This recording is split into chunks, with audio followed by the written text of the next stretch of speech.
Hello and welcome to Talkin' Baseball. Some big boys series this weekend.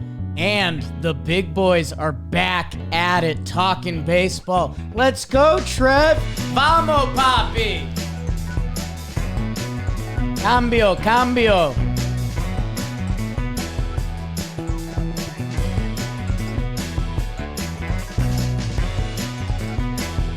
Cole Tucker 2-hit day. Hello and welcome to Talkin' Baseball, presented to you by SeatGeek. Code Talkin' your first time using it. Save some money. You might like it. Myself, Jake Storielli, King of the Snakes. Trevor Plouffe, King of the Snakes in the showers for the Twins for about 6 years. BBD, behind the ones and twos.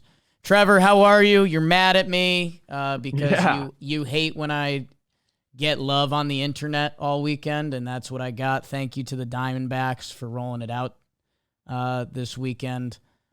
Great weekend. Special. What's that, Trev? Poppy, I love you. Look, I love when you get love. I've told you behind the scenes and on the show many times, I think you should be a movie star. Right. You have that like Adam Sandler's friend vibe to the max, bro. Thank you. I just don't like when it affects the show. Like today, your standout performance, I thought you should have done something different, but hey, you do you, Poppy. Maybe I still will. I might take your guy. That's where I'm at. You won't take anybody. Put that helmet on behind you because that'll make the show look better. Hear about Jon Singleton later. Okay. How was your weekend, You Trev? asked me how I was doing. Thank you for asking me. Okay. Thank you. What the hell, man? Less than 2 minutes in. Put the swords away. I'm sorry, Diana Taurasi's my girl. Sophie Cunningham's like the coolest person I've ever met. Little jealous. Did you have beers with Tori Lavello? We didn't have beers. We hung out for a minute. Longo, awesome exchange as always.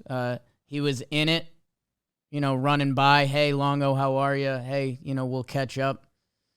We didn't get a chance to catch up, so he sent the text after and was like, hey, sorry we didn't get to catch up, but Snake's got to start winning games. I get that. Yeah, I gave him your number. I know. I knew what happened. Let me talk about me. Let's hear it. I had a great weekend. I texted you some stuff in our invisible ink. Let you know what went down this weekend. It was a good one. And then yesterday I had a little birthday party action. A lot of time in the pool. As you can see, I'm rocking a nice little tan right here, trying to get in. It's almost September, which means it's almost Thanksgiving, which means it's almost Christmas. Yeah. Like, it's coming up, people. October baseball is almost here. I think today we can start, like, really, for the most part, we can start talking like playoff teams. And some teams are just done. I think your Yankees, they might be done. They're about as close as done as you can be. Yeah, like overcooked done, like get it out the oven done. Like you're cooking something. Like you look at that bagel in the toaster and you're like, I could pull it now and it might just be a little under where I want it, but I know if I leave it any longer, it's done. Throw it away, Poppy. God, I'm trying to. How else are you doing besides being an international superstar? By international, I mean New York and Arizona. How are you? I'm fantastic. Friday was one of the best days of my life. We played a round of golf, 7:30 a.m. 2-man team. Who's we? So I've got a crew of dudes from Oklahoma. Let's talk ball. We'll circle up in the standout performance, but we played some great golf, and then it was Diamondbacks Day, and it was just cool. I mean, Luis Gonzalez just chilling. Sure, he shattered my heart, a couple decades ago, but we can move past that. Nice forearms. Let's talk some ball first, Trev, because as you know, I know what you did this weekend. You know a little about what I did this weekend. I got on the dance floor a little bit. But there was some serious ball, and on Mondays we do we better be doing this Orioles-Mariners series, because wow. That Saturday night game, I made some of the boys watch it who weren't baseball fans. They were a little shocked. 1-0, George Kirby. Let's talk some American League Baseball. It's brought to you by AG one, Athletic Greens. Man, the daily foundational nutrition supplements that support whole body health. Think about that. That's kind of where you want to be. You're a whole body health guy, Trev. 100%. I have AG1 in my fridge right now. Ooh. I mean, that's Yes. an endorsement. A lot of great athletes have one thing in common. Plouffe, Longoria, Storielli, Taurasi, Cunningham, Perdomo, Gallen, Snellzilla on the bump Friday night. Gary Sanchez taking BP. And a lot of athletes are AG1 fans because they got 75 high-quality ingredients that give me daily nutrients, support energy, focus, strength, and clarity. That's what you want, people. That's what you want. If a comprehensive solution is what you need from your supplement routine, then try AG1 and get a free 1-year supply of vitamin D and get 5 free AG1 travel packs with your first purchase. DrinkAG1.com/baseball. DrinkAG1.com/baseball. Click the link. Take care of yourself. You know? Like Trev said, the year's almost over, basically. It's almost over. The year's almost done. Take care of yourself. Let's talk ball.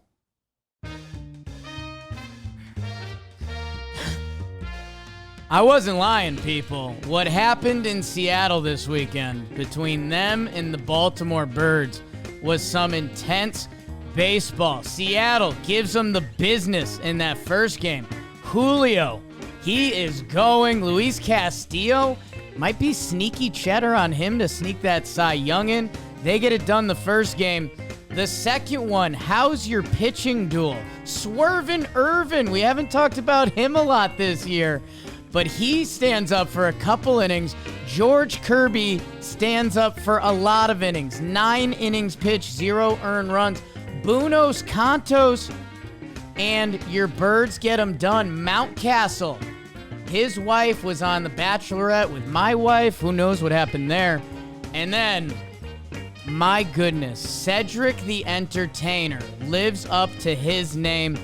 The robbing home run.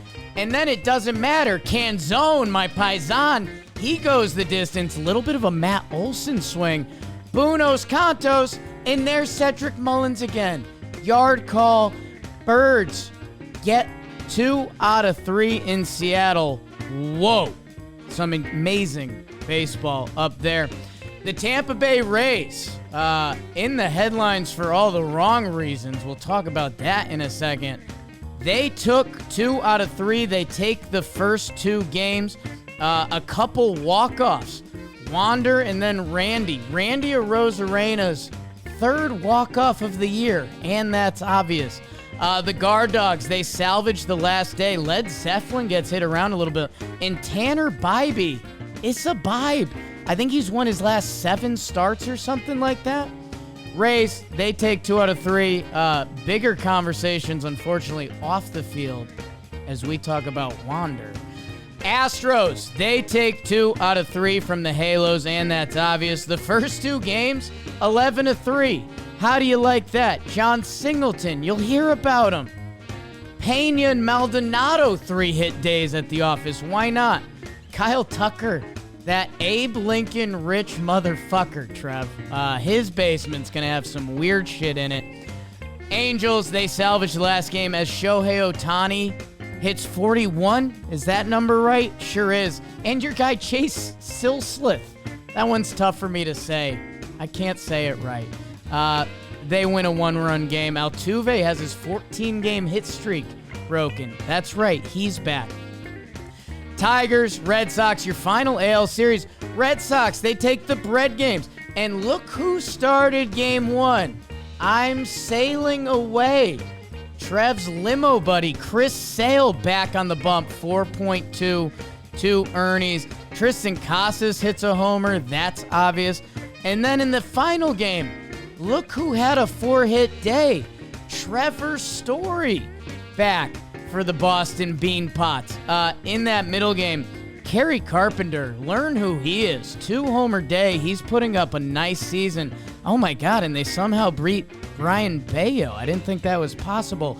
Sox, They take 2 out of 3 against the Tigers, and that's what happened in your American Liga.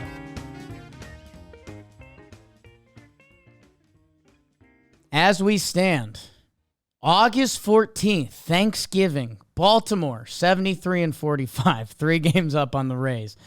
Toronto is 66-54. They are in the wild card as we speak, the last team in.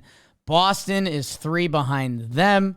The Yankees are 2 games behind Boston in last place in the American League. The Minnesota Twinkies, hey Joey Gallo, 62-58, 4.5 up on the Guard Dogs. Detroit, I don't know. They're the same distance from first place as Toronto, if you want to believe in something. White Sox and KC, no thanks. Texas, 70-48. Yeehaw, 2.5 up on Houston. Seattle is 6.5 back. The Angels are a game below 500. And your Athletics are 33-85. And just wild card reminder, currently the Rays are the first team in by 5 games over Houston, who's up 2.5 on Toronto, who's up 1.5 games on Seattle, and then Boston, and then the Yankees. Trev, you were so jazzed up about this series that you got mad at me about wanting to give Cedric Mullins my standout performance because you thought we were going to taste him enough here, and you could be right. Yeah, I mean, I just said, hey, just don't forget about like the flow of our show as you're becoming this international superstar. And by international, I mean Arizona and New York. the 2 big ones. Swing states, especially when I'm there. Trev, Oh my. Seattle, Baltimore. Game 2, you get kind of a good pitching duel. George Kirby just dotting it up out there. That Baltimore bullpen comes in. And then the second game, I mean, put that one on, if you're trying to hook in baseball fans. Maybe not the second game. I think you got to be a baseball diehard to like what was going on there. But the final game and what Cedric did. Special stuff in the Pacific Northwest. Aesthetically pleasing series. You know I love these. When these 2 teams match up, I'm big into it. So right off the bat, interested in the series. Then we're talking about the Orioles, who they have the second best record in all of baseball. People, put some respect on it. That's what Gibby always tells me. Put some respect on our name, Trev. I'm trying, Gib. I'm trying. Mariners doing everything they can since the All-Star break. You mentioned Julio Rodriguez. He's really that's why the Mariners had been struggling at the beginning of the year, is because some of the guys that they were really counting on to be offensive threats weren't offensive threats. Ty France being one of them. And now Julio has just started to go off. We saw that in the first game. He goes 2 for 5 with a homer, 4 ribbies. Gibby gets touched up. Sorry, Gib. Yeah. 9 Ernie's hurts a little bit right there. But honestly, Gibby doesn't care. Gibby just wants to win. That's why he's awesome. But really, it was about the next 2 games. I mean, these were 2 awesome. First of all, the series was based around King Felix coming back. That was cool. Getting the honor there. And then in fitting fashion, on that Saturday night, you have George Kirby taking the pill, going 9 strong, no runs at all being scored. That's like a King Felix Saturday night. So that was cool to see. But the Orioles, man, they found ways to win. What are you supposed to say about this team? I mean, there was some interesting moments in that game, the 1-0 game. Rushman threw out Cade Marlowe at second base. I believe that was in the bottom of the 9th. And I think Marlowe had it stolen, but he went in feet first and kind of didn't have a great slide. So that's interesting. And then you have, Cedric doing his thing. He steals third base, brings the infield in. Mountcastle off Munoz, 100 miles an hour in, 105 back out, back up the box. I mean, it's all very, very impressive baseball. Felix Bautista, not King Felix. Mariners fans do not like that. No, and they shouldn't. And nor should they. They should not. They should not. Let's do something different. real Felix, like Felix the Great, or that's not. Yeah, he doesn't. The Mountain. Not yet. I think they're pushing that. Yeah, let's just do that. That's fine. But they can't do the Mountain when they have Mount Castle. I don't know. And Game of Thrones. And Game of Thrones. Yeah. Well, that works for me. Dude, I saw a nice. Trev, you have a loser side like me. I saw a clip on X today that was, I forget how big Game of Thrones was. There was like a bar watch party, and spoilers if you're catching up on Thrones. When Daenerys comes in on the dragon the first time and fucks up the Lannister army. And they were doing, they had a camera of the live bar reaction. It was so cool. Well, they're bringing the money back. They're bringing a bunch of gold, and they have all of the wagons just lined up, and you got Braun there. Yeah. That's a great. And then that's when Jamie Lannister tries to end the freaking war right then. He tries to go after Daenerys, and Braun saves them at the last second. Yeah. And they hold their breath for 5 minutes underwater. Back to it. So a couple interesting perspectives. That second game, the arm talent that came in, my goodness. So, Trev, I mentioned, I had a pretty ripper of a weekend. After the Snakes game, went out in Scottsdale, danced, brought my A game. The boys executed a perfect game. We're a little older now, so we were the old guys, kind of on the outside of the dance floor. You kids have fun. Old town? Where did we go? Different? Boondocks. And then we kind of found our lane on the dance floor, and we were just kind of being silly, squirrely guys. And then there was a lot of eyes on us, and we killed it.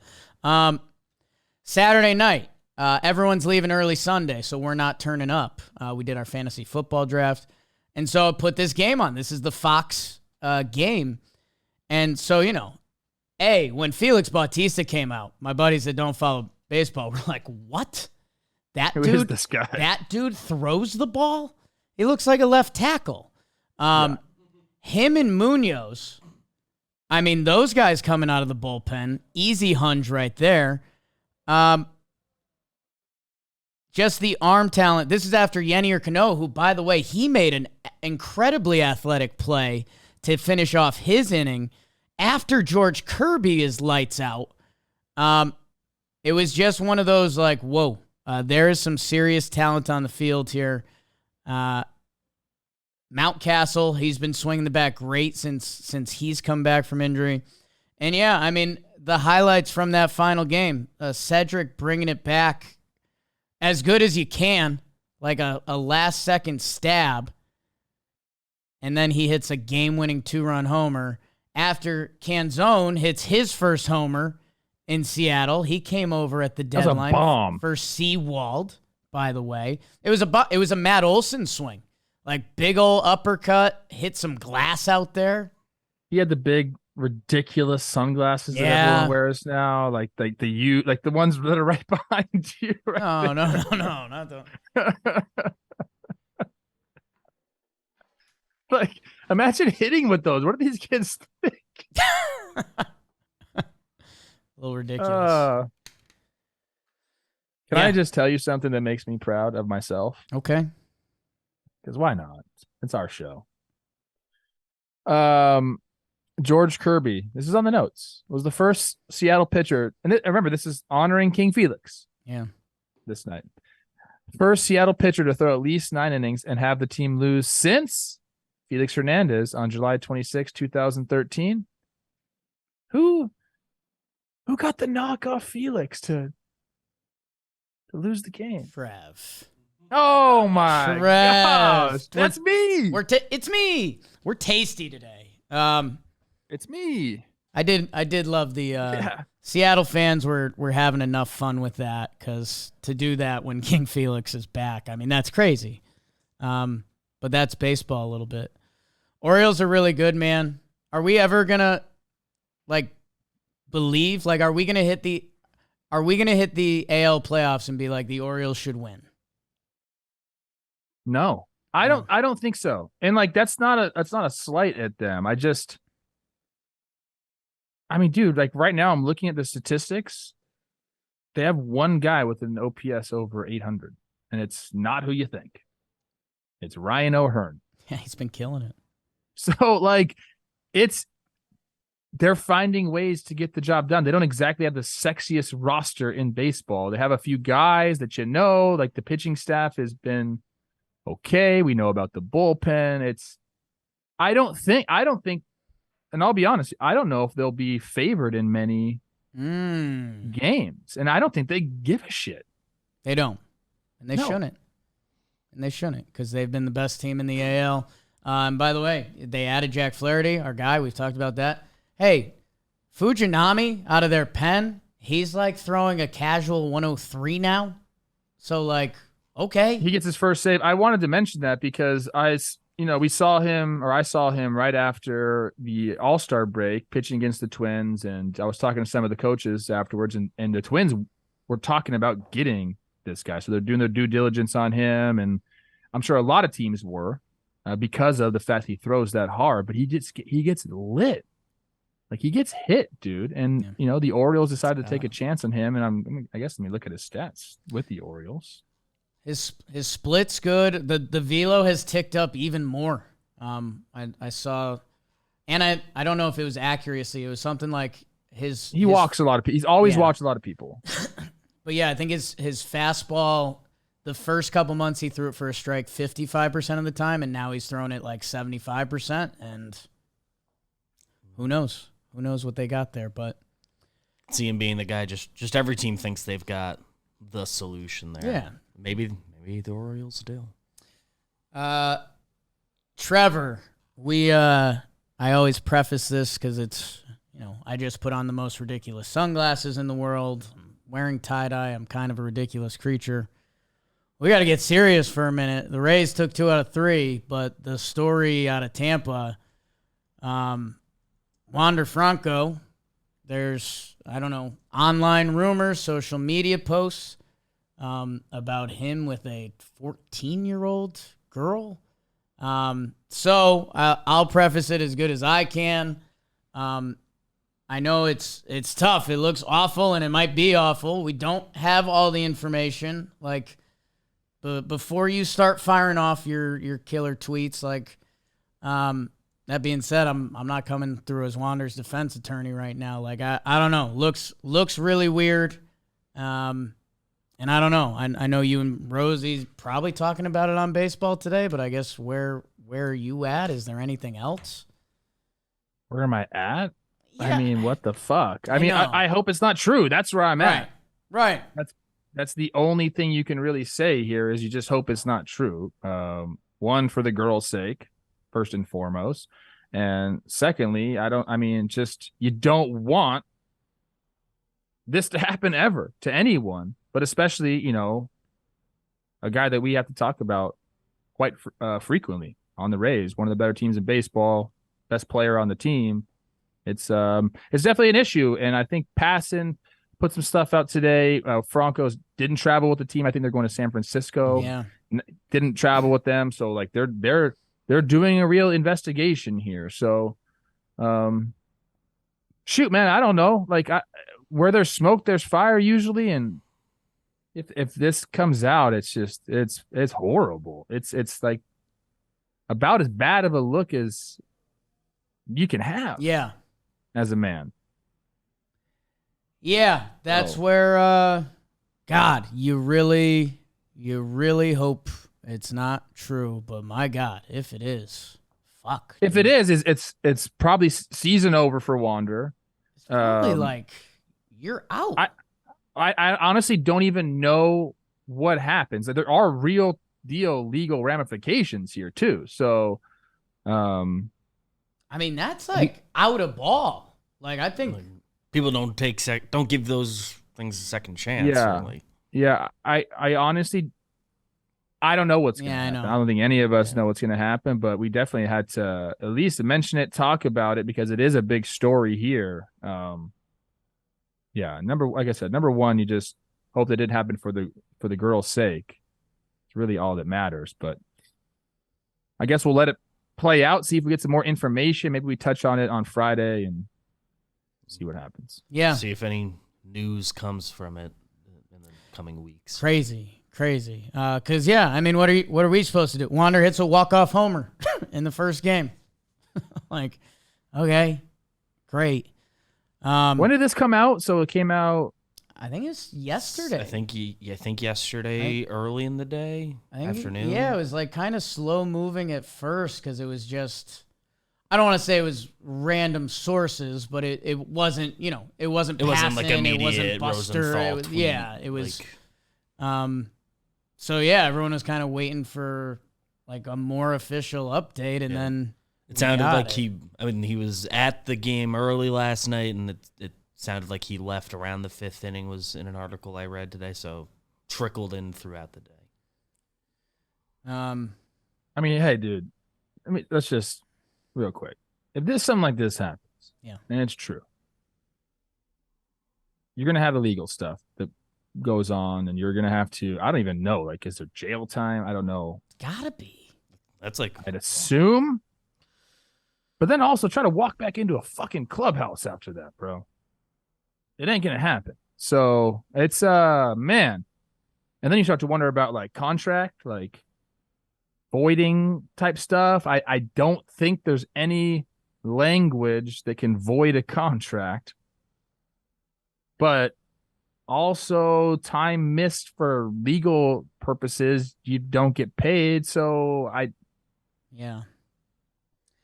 it's a story. Yeah, that we're going to keep a close eye on, I guess. Unfortunately, it's the tip of the iceberg, and it kind of makes their series feel a little irrelevant. I guess shouldn't take away. Shouldn't take away from Luke Raley, who an all JM type guy who he has another big day at the office. And the Randy walk-off stat, that kind of blew my mind. Rays have 6 walk-offs this year. Half of them are Randy, and that's obvious. Well, that last inning there, Clase has been getting touched up too this year. He hasn't been the same guy, which is, not great for Guardians fans. But they had B. Lau kind of hits a little chopper to the left, to the 5-6 hole, beats it out, ties the game.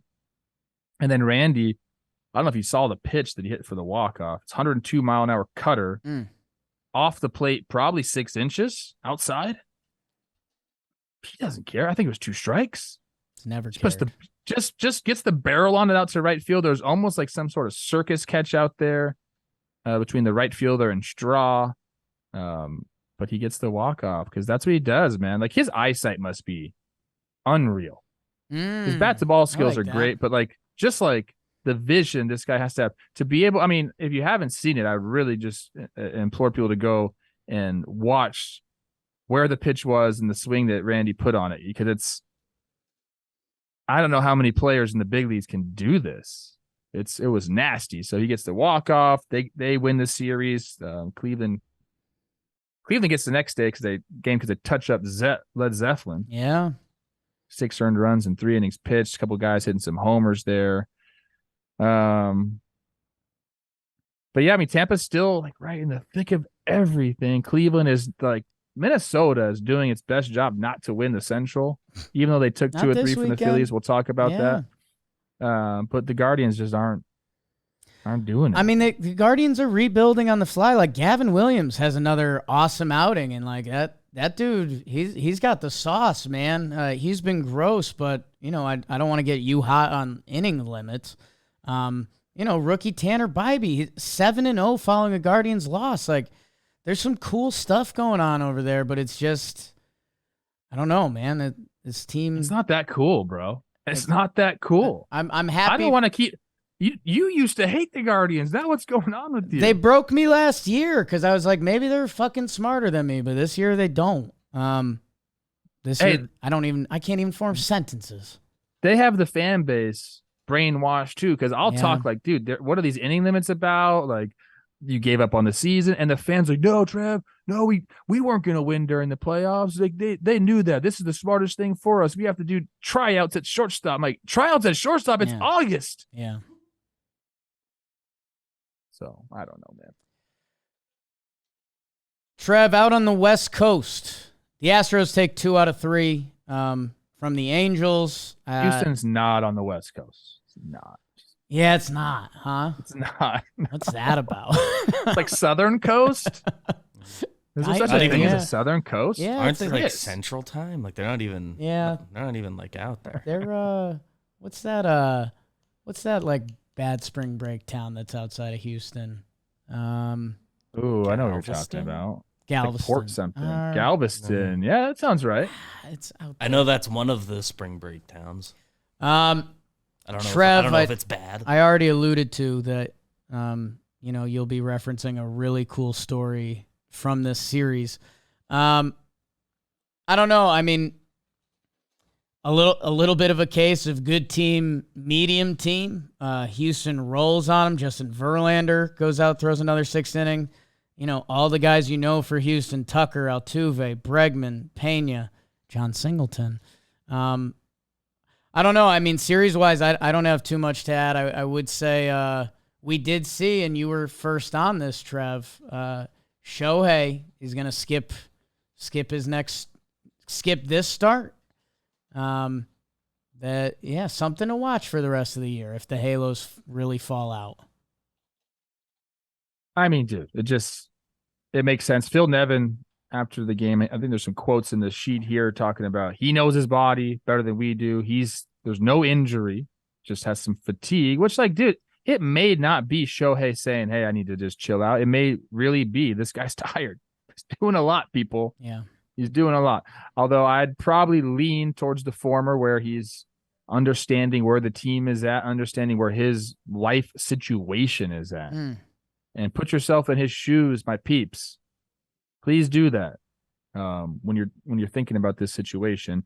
But the Astros roll here. You know what? I will talk about Jon Singleton. I'll pick another standout performance. He deserves shine during the series talk. So I apologize to you, Big Poppy, for getting mad at you because maybe I did the same dang thing. And isn't that life?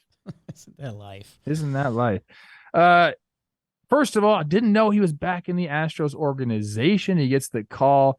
Not one homer, but 2 homers. And these things are absolute fucking bombs, too. Back with the team that drafted him, gave him the contract, 5 ribbies in the first game. I mean, it's a cool story. It really is. There's a bunch of stats in here about time in between homers or like first homers. And it's been a while for him, and he's been out of baseball, back in the Mexican League, back into affiliated ball.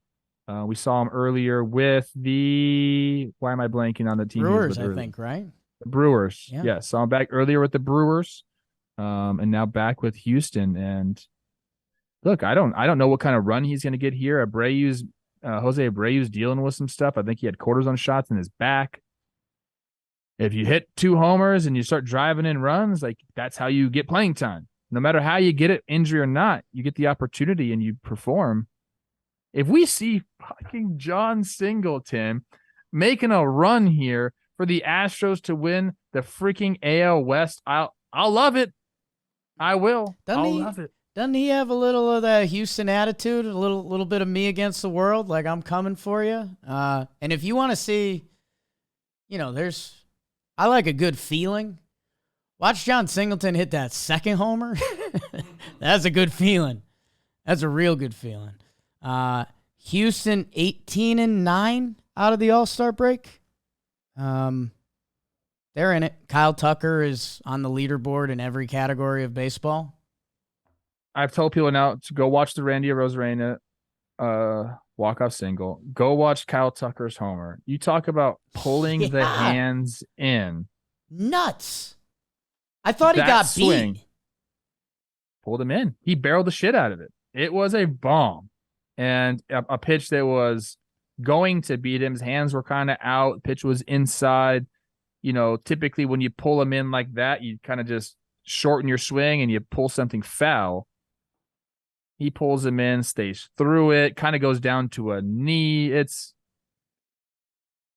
Yeah, I know the Astros front office came out and said, like, we're going to make Kyle Tucker, make sure he's here with us for the long run. You better now. Don't let him get any closer to free agency. Are you kidding me? This guy's a stud. Altuve hit streak. Halos. Scary season. It's not scary. What's so scary about it? It's ending, man. It's ending.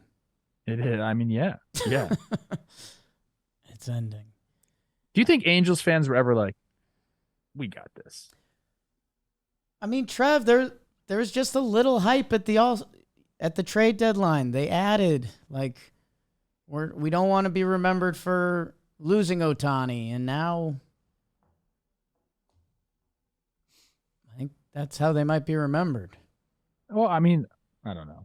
It's not going to play out the way that they envisioned it. That's for sure. I still think it was the right move to keep him. I know you could say, well, we could have got prospects and reloaded our system. Yeah, that's true. 100%. But you would have been MFing the owner, wouldn't you? Yeah. Sox Tigers. A couple returns. Sale and Story. Good for Trevor Story. Original OG talking baseball guy. Yeah, how about that? People forget that. 4 for 4, 3 doubles, 2 swipes. Okay. And Sale gives them 4.2. And the Sox kid, they're 3 out of the wild card. It's, I don't know. They got a series with the Nats coming up. Like, the Sox are going to linger. And I wonder if they've got another heater in them. They take care of the Tigers, who, I think that's kind of what you'd expect this series in Fenway. Hey, Tigers just took 3 or 4 from my Twins, okay? Yeah. They're no pushover, these Tigers. Yeah. They got some roar in them. Some cool stuff. That was ridiculous. Some cool stuff from the series. Miggy's last at bat at Fenway. They gave him a really nice ovation. I saw a video from my friend Will Middlebrooks, who's calling the games there for Nesson. I saw Justin Turner make like a flip play from second base. Like, what's he still doing making plays like that, dude? How about the Urias tag? You see that one? Yeah, that was really nice. Sox are in a position, man. I'm happy Sale came back. Looked really good. Cutter Crawford is looking good. This is a team that I know we're pretty much at Thanksgiving now, but I think they're going to be there, dude. What are they? They're 4 games back, 3 games back. 3 right of the now. wild card. They've got a big road trip. Big road trip coming up. It's Nats, so handle your business. Then it's Yankees, Houston. So I got a Chris Rose question for you. Okay. Seattle or Boston? Better chance to make the playoffs. Seattle. Easy schedule. Seattle. I mean, Seattle was they were in the playoffs Saturday before they lost to Baltimore. It was their first time technically being in the dance. And it just feels like they're more on the upslope. Like they feel like they've been playing a better brand of baseball. I don't know. I mean, the Sox can get hot. And when that offense clicks, which, that's been one of my analytical secrets this year, they can bang with anyone. So if they're getting, Sales back, Bayo, you mentioned Crawford, Pivetta, Paxton, like, all right. Chris Murphy, 57 pitch, 3 inning save. Good for you, kid. Have a day at the office. Adam Duvall, big game. Let's do some NL. Let's do it, Poppy. Your Dodgers, Trev?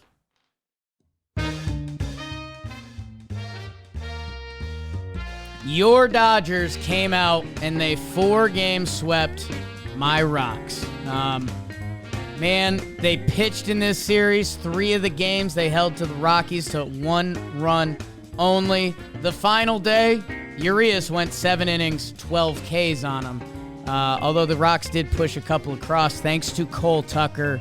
The Dodgers are hot, people. Mickey Rojas homer. Yep. Kike, Peralta, Mookie. I think we've won 8 straight now. Yeah, the Dodgers, it looks like they've reclaimed the West. And I think the conversation is Dodgers-Braves a conversation? Because the Braves took 3 out of 4 from the New York Mets. They took the first 3 games. They only allowed 3 runs in those first 3 games. Game 2, they put up a 21-burger. 7-0, 21-3, 6-0. But the Mets fight back. Sunday Night Baseball. They get to one of my favorite names, Yanni Chirinos. They push 6 across on him. Rafael Ortega back in the mix. How about it? Sanga gives a quality start. Braves fight at the end and almost come back and get it. Braves take 3 out of 4 from the Metropolitans. Their whole lineup hits. Sean Murphy hitting 7-hole with an OPS in the 9s. Jesus. Matt Olson's going to hit 60 homers. DBacks take 2 out of 3 from the Padres. You know I was in the building that first night for the loss, but it's Blake Snell. What are you supposed to do? Tatis, Bogarts, Cronenworth, Soto. Yes, yes, yes. That's their formula. But the Snakes do not care because their formula, Zach Gallen, 6 shutty. How about Tommy Pham?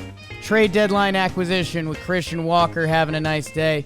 And then the big pinch hit by Lourdes Gurriel Jr. to sneak out the Sunday victory and get a series win. Boy, did the Snakes need that after their big old losing streak. That's gone. Put it in our rear view. 25th anniversary weekend. We play for rings in the desert. And then your Reds, Trev, 2 out of 3 from the Pirates. We get rained out on Saturday, so we play a doubleheader and we split that. And Reds won on the first game. Andrew Abbott with another nice start. Ellie De La Cruz. Will Benson, 3-hit day at the office. We love him. And Stuart Fairchild in that last game. Game-tying RBI and then the game winner in extras. You go, Stu. And that's what happened in the National League. A little high and tight. Jared Triolo, first career home run. Happy for you. In the National League, the Atlanta Braves, how many games up are they? They're up 11 games on the Phillies, 75-42. They're about to play the Yankees. That'll be fun. Phillies, 65-54. Marlins, 62-57. Mets, half game up on the Nationals for that last place in the NL East. Who had that coming into the year? The Brew Crew, winners of 4 straight, 65-54. The Cubbies and the Reds are 3.5 back. Pittsburgh, 53-65. They're a game up on St. Louis for last place in the Central. The Dodgers are winners of 8 straight. The run differential's starting to get to a crazy spot. They're 8.5 up on the San Francisco Giants. Good night, Moon. Snakes, 59-59. We're fighting back. San Diego is 56-62. Jeez. Rockies are back there. Your wild card, Phillies, San Francisco, Miami is a half game up and the last team in over the Cubs and the Reds. Arizona, 2.5 back. San Diego on life support, 5.5 back. Trevor, I think the story is, and maybe it's less series, but we can highlight some guys per usual. But the Dodgers, we kind of did a whole drift through the year. The Snakes had their run. The Giants had their run. The Dodgers came back and were about it.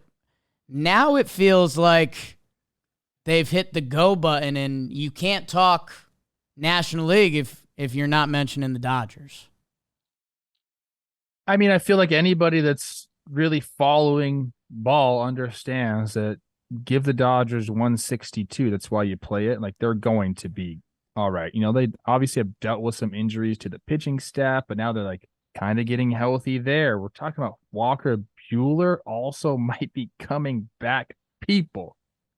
But this was a mismatch, dude. It really was. I mean, no offense to the Rockies. I went to the game on Saturday to go see Cole, which was tough because I missed batting practice because somebody in my family wasn't ready to go on time. Not going to name any names because I love her so much. I'll let you guys figure out who that was. I've got it down to 2. Narrows it down. Yeah, there's 2. There's got 2. it down to 2. But we had a good time, man. And it was funny because that game, it was Gonsolin versus Lambert. I was actually sitting behind Lambert's family. And first pitch of the game. Boom! Was it Zeke Tovar? Is that who it is? Yeah. hits a homer. He's nice. Everyone's like, yeah. And then that was the only run he gave up through 6. And the Dodgers answered right away too. It was, they, like I said, it's just a mismatch. I mean, look at the scores. I mean, the Rockies scored 5 runs in 4 games. You ain't going to beat the Dodgers scoring 5 runs in 4 games. So, yeah, we could talk about the series a little bit. Cole, our guy, we always mention him. Yeah. He did get in on Sunday because Profar ended up twisting his knee. So Cole came in, got a knock off Urias, got a ribby. Hopefully that leads to more playing time with him. But, yeah, I mean, Urias was kind of struggling for a little bit. He's goes 7 innings pitched, 3 earned runs. They are playing to get ready for the postseason. That is it, people. They've won the division. They're going to win the division. And now it's okay, can we keep James Outman hot? Which I think is a big part of why they've been going. You need Jakey Analytics here. You need guys who aren't your best players to step it up and have above average seasons. That's how you create 100-win seasons. That's how you go deep into the playoffs. You have to have some of those role players, the rookies, overperform, and Outman's been doing that as of late. But yeah, I mean, they got Kershaw back. Lance Lynn has been kind of a great sign for them. I know Joe Kelly just went on the IL, but they didn't do a lot at the deadline, but Lance has been everything that they needed for sure. So look, they're just going, man. They're that team. The 2 things I was going to bring to the table, their offense been big on a lot of the main offenses, right? 3rd in on base, 3rd in OPS, 3rd in runs, 2nd in homers. They're on the way. I mean, that's top tier, and they're going up, like you're saying. And the other thing that's been around the Dodgers this year has been their rotations just felt young and funky a lot of times this year between injuries and different things. Right now, their rotation, Clayton Kershaw, Lance Lynn, Gonsolin, Urias, and Bobby Miller. That's 5. That's 5. No, not far off from the 5 they thought, too. And, not being rude to Emmett Sheehan and Grove and some of the other kids, Stone, that have tried to fill in and give them efforts, but that's a rotation. And now Gratterall's been pretty good lately, and Evan Phillips is having a nice year. The Dodgers are now, they're 8.5 up. You asked me, I think 2 weeks ago, you were like, is it the Dodgers division? I said, no, I don't, I believe in Giants magic a little bit. It's over. They've won the West, and now it's going to be building up for the postseason, which, yes, in their head, they've been doing that from the start because that's what they do. I want to mention Kike coming over because that was another trade deadline acquisition. Coming back home, he gets crazy loud ovations, man. Yeah, they love him. This is actually cool. This was around the league. A lot of guys were getting recognized. We had King Felix in Seattle. It was Fernando Mania. They finally retired his number. So Fernando Valenzuela was just kind of we got his bobblehead on Saturday. He had the ceremony on Friday. So it was a big Fernando weekend there, which was really cool. But Kike was getting crazy loud ovations. And look what he's done since going over to the fucking Dodgers, man. 856 OPS. Dude. Just Googled Valenzuela. Looks good. Yeah, he looks good. He got some new teeth. Some new teeth. Yeah, he got some new chompers.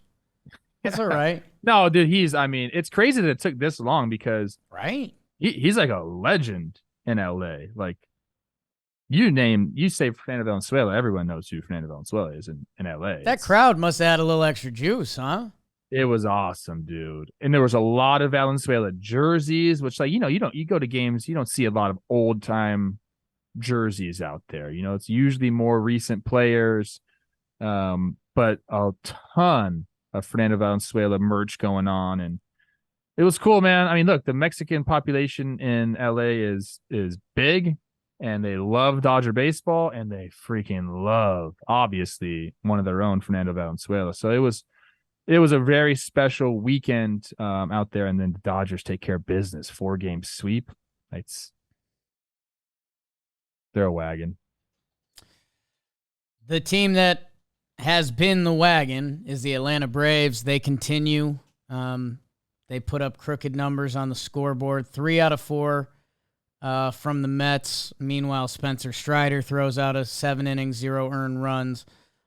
Your guy, Alan Winans? Yeah, why not? Wasn't in my book before this weekend, and I know there's probably an angsty 13-year-old Braves fan that's mad at me right now, but I'm just being real with you. And he goes 7 shut, 9 Ks. Charlie Morton, 5 innings shut, 7 walks. Charlie. Ground chuck, babe. Playing on hard mode. I did change my standout to someone in this series who I will not mention, but Olsen, Albies, Murphy, Riley, Acuna. Who else? Everybody. Zuna. Braves fans hate what we just say, they're just good, and we don't give them enough shine, but what are we supposed to do? What am I supposed to say? Ozzy Albies is underrated. Great. He hit a homer in this series, like third deck in New York, and he's this little dude hitting massive bombs, and that's like he's the 7th player you mention on this team. Sean Murphy got nailed with a backswing, split his head wide open, and stayed in the game. They're not even real. These aren't even real people on this team. Matt Olson, like you said, is on pace at 60 homers. He leads all of baseball in homers. It's something else, man. Like, talk about the Dodgers getting ready for postseason baseball. I mean, that's exactly where the Braves are at. They don't give a shit about the regular season. Here's the thing that I can't process, and I saw some Braves Devil Magic being discussed on the internet. And Trev, I played 2 rounds of golf. I did have probably more drinks than Sean Murphy had this weekend. How have Matt Olson, Ozzy Albies, Austin Riley, and Ronald Acuna Jr. played every game this season? Yes. What? I know as a Yankee fan, you can't even fathom that. Literally can't. It's like, what? How? I don't know, man. You want to know why? Because they're fucking dogs. That's why. And you know what, dude? You got a lot of like science coming into the game. Okay. It's fine. I'm not anti-science, people. I'm not. I like science. I actually hated science in school. I'll do that. I'll talk about that. Chemistry, like there's math involved and stuff. Like over that. BS. Yeah. Like not into that at all. There was a level that we should have all been taught, and some of the high school stuff we didn't need to all be taught. Yeah, I don't need to know that. But rest days are a thing, and we're talking about keeping the body sharp and making sure we're ready for the playoffs. And maybe these guys will eventually, take some days at the end of the year once everything's wrapped up. But you're talking, this is why I love it. Not just because they're playing every single day, posting, doing what they need to do, but these guys are already paid, Poppy. Yeah. Like a lot of times when guys are trying to play 162, it's because I'm trying to stack those counting stats. And if I play 162, I'm going to get 700 plate appearances. And I'm going to hit, instead of hitting 20 bombs, I'm going to hit 27 bombs. And instead of driving in 80 runs, I'm going to drive in 95. Like that's before you're paid, that's why you play 162. Okay. You love the game. You want to help the team win. Sure. But you're trying to stack those stats. These dudes are already paid, but they are in it every day. And that is very impressive. I'm glad that you brought that up. I'm going to give you 2 numbers. 43 and 107. Yeah, I like that. You know what those are? I'm going to guess Matt Olson's homer and RBI count. That's his homer and RBI count through 117 games. He's on pace for 60. 107 runs. August 14th. I know I just joked about that it was almost November. It's not. People. There's still 6 weeks of baseball left. If you average, let's just say he averages, how many RBI a week? 4? Just give him 4, right? Said we're not math. Okay. We're talking 131. It's a big year. like what is like who like what leads the big leagues every year? Like RBI is like 110, 120 sometimes. Towards I think usually 120, somebody yeah. sneaks in a 120, but It's nuts, bro. Oh, 120 RBIs is nuts. If you like stolen bases, Ronnie's got 55. He's got 63 walks to 67 strikeouts. That's a joke. This whole team's ridiculous. Sean Murphy was hitting 7th for them with a 919 OPS. Only the Braves could get rid of Freddie Freeman and not skip a beat. And Freddie Freeman's got a one daughter for the Dodgers. Most teams would be like, their fan base would be so mad because whoever they brought in would suck. It's not Freddie Freeman. We should have had him for the rest of his career. Atlanta fans don't even think about Freddie Freeman anymore. That's the crazy thing. They're like, we got this hot motherfucker hitting bombs, driving runs. Like I think, and this is a hot take. Okay. I think they might like Matt Olson a little bit more because he hits bombs and he's from there. The fact it's a conversation is crazy. And that is no slight on Freddie Freeman because that guy is a fucking G, dude. He's the best hitter in baseball, and there's a conversation that maybe Matt Olson's better than him. So I don't even know what to do with that. South Padre Island was what I was thinking of as the spring break town from earlier. Mets, I don't know. Sit back and enjoy that breeze, baby. Can I, Atlanta fans, let me know. I know how you love Freeman, but in the comments here, just let me know if like the percentage of love, is it still 60% you love Freddie, 40% Olson, or is it turned? I want to know. I'm serious. You can love both. Let us know. Sound off in the comments. I'd assume they made the turn a little bit because they know Matt's going to be there for a few years and they know Fred's not. But I don't know.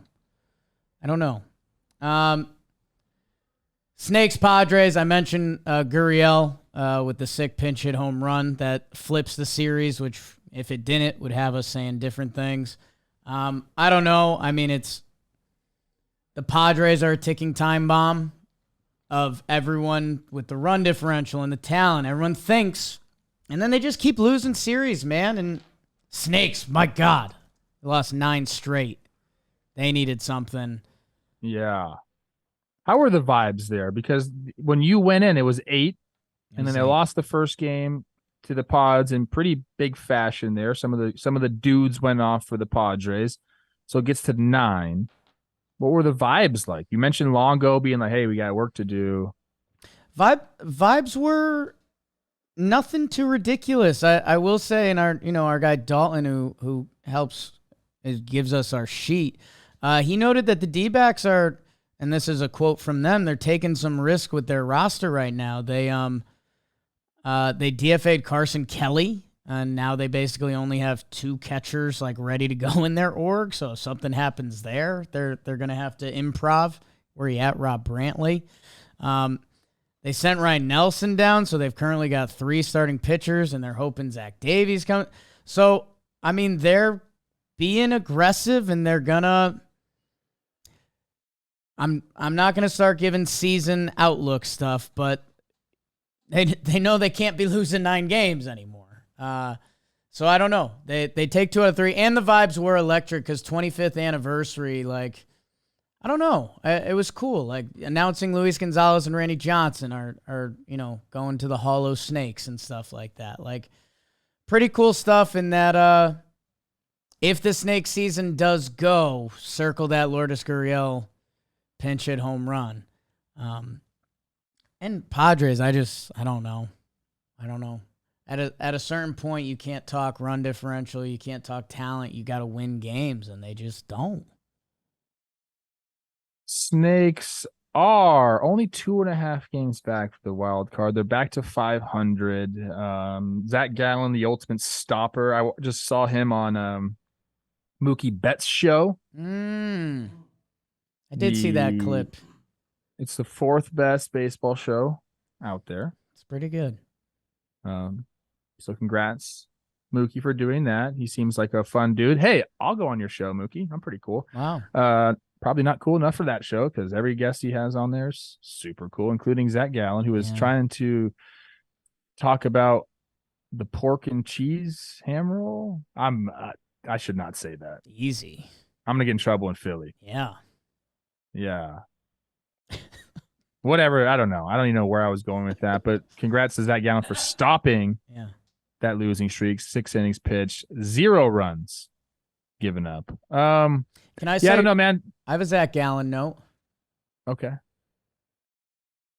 I think Zach Gallen, going to be the pitcher with the glasses and the hair and the beard. You gotta be. You're walking a tightrope with that look. I don't know what it is. I don't know if the paychecks just got a little bigger. I think his look has just taken another step. I think Zach Gallen he's clicking on all cylinders now. Well, Longo says he's a stud. Like he's starting to dress hot. Like it's coming together. About time. About time. I think we'd be friends, Zach and I. How old is he? I could see that. If I had to guess, Zach Gallen is 27? 28. 28. Yeah, we could be friends. It's a recent 28. North Carolina guy. Yeah, I asked Longo. I said, what's up with Gallen? Like, what kind of guy is he? Is he a guy, like off the field? And he's like, dude, he's the man. So when you get Evan Longoria's stamp of approval, you can't do any wrong in my book.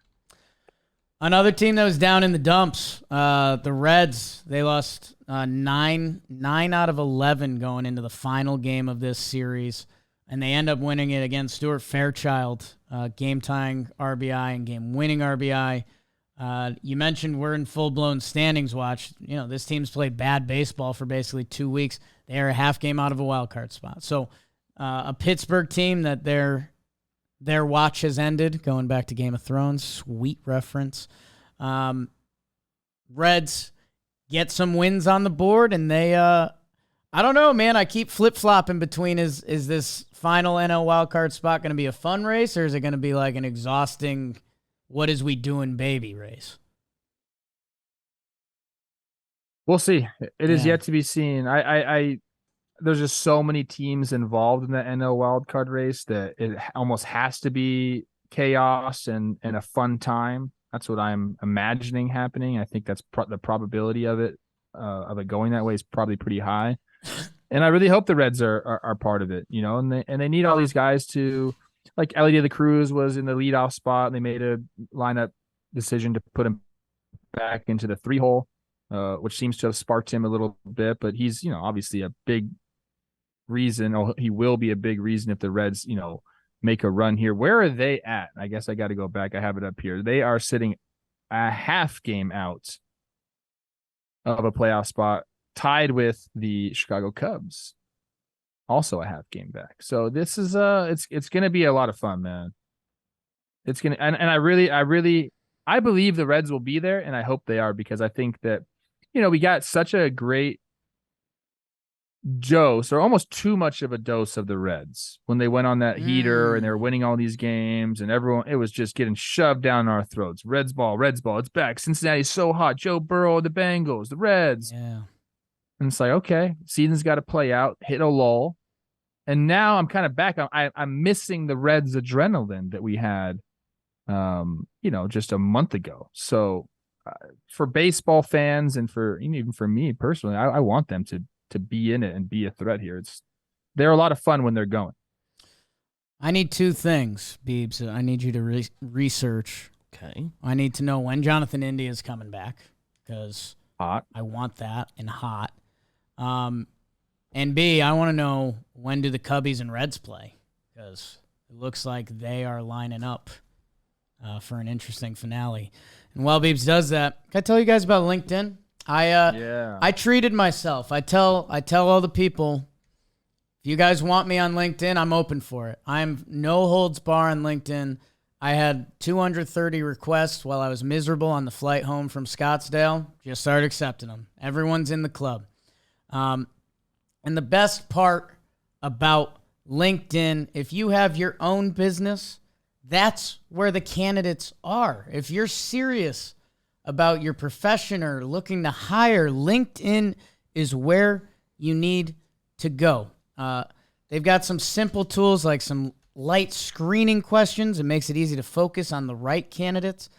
And small businesses rate LinkedIn jobs #1 in delivering quality hires versus the leading competitors. So if you're out there looking, either way, LinkedIn is where you need to be. LinkedIn Jobs helps find the right people for your team fast and free. Post your job for free at linkedin.com/talkin. Hello. LinkedIn.com/talkin. Post your job for free. Terms and conditions apply. Check out the link in the description. The Reds and Cubs play a 4-game set to open the month of September, and I think that's the only series they face each other the rest of the way. Okay. Update on Jonathan India this weekend is there may have been a setback in his recovery. An MRI showed a worse tear in the plantar fascia. If his recovery goes perfectly, mid-September. So he would miss that series. God damn it. Okay. Well, let's do some interleague then. Let's do it. A little Texas two-step for the Rangers as they take 2 out of 3 from Gabe Kapler, San Francisco Giants. They dropped the first 2 games. John Gray, my goodness, 7-inning shut piece. Didn't realize that. Seager and Zeke Duran. Yep. In that second game, they helped get it done. 9-3 blowout win. But this final game, Trev, if you haven't seen this one yet, my goodness, you're talking about what to watch for? Patrick Bailey, 2-run homer in the 10th to get the win. Zeke Duran beat out a chopper that allowed the game-winning, what could have been the game-winning run to score. It was high drama, intense baseball. Logan Webb is fighting to stay on the mound.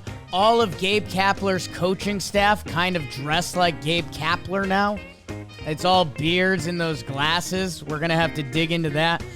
Some high-level baseball out there. Dane Dunning. Which arm, Trev?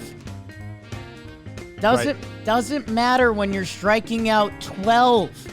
How about Dane Dunning? Texas Rangers take 2 out of 3. And how about the Plouffe Bowl? Twins, Phillies, and the Minnesota Twins. Okay. They dropped the first one. Keuchel, yikes. Phillies put up a 13 spot. But the Twins hold them to 1 run the next 2 games. 8-1, 3 nada. Pablo Lopez, Sonny Gray. Oh, Joey Gallo. God, swinging a big stick on and off the field. Good for the Twins getting back to their winning ways. Keep the Guardians out of striking range, Trev. I can't do that. Trey Turner continues to hit ever since the Phillies basically fueled him. That's kind of the coolest thing ever. And Duran, Trev, I know you know, but he's special. He's special. Yes. I think he's got the highest win probability added on the Twins this year. How about that? I got stats. Cubs, Jays. Here's some high-level ball. And the Cubbies, they take 2 out of 3. Javier Assad, hello. 7 innings, 1 earned run, outduels Berrios, who gets knocked around. Dansby Swanson is running into pitches. You hang it, Bassett, he will bang it. Final game, Ryu. Change-ups, Trev. Change-ups. Tyone gets knocked around. Blue Jays salvage the series, but the Cubbies keep it going the right way. Oh, Marlins, Yankees. Oh, Marlins, Yankees. Yankees win the first game, 9-4. Opener day, Volpe and Judge homer. Is the season back on? Sandy, complete game. 1 earned run. The final game, the Yankees are up 7-1. 7-1, and they blow it. A 5-run 9th. How's your burger? Jake Berger with the walk-off death punch. to maybe the Yankees season as a whole. Go, Fish, go. Arias is awesome. He put some good swings in there. Yanks stink. These last three, this might be the only time you really hear about them. The Brewers sweep the White Sox. Freddie Peralta drops it on that last day. Mark Canha, big go-ahead RBI hit. Brandon Woodruff is back. We noted that before. He's really good. Brewers sweep the White Sox, and a little bit, that's kind of where we're at this season.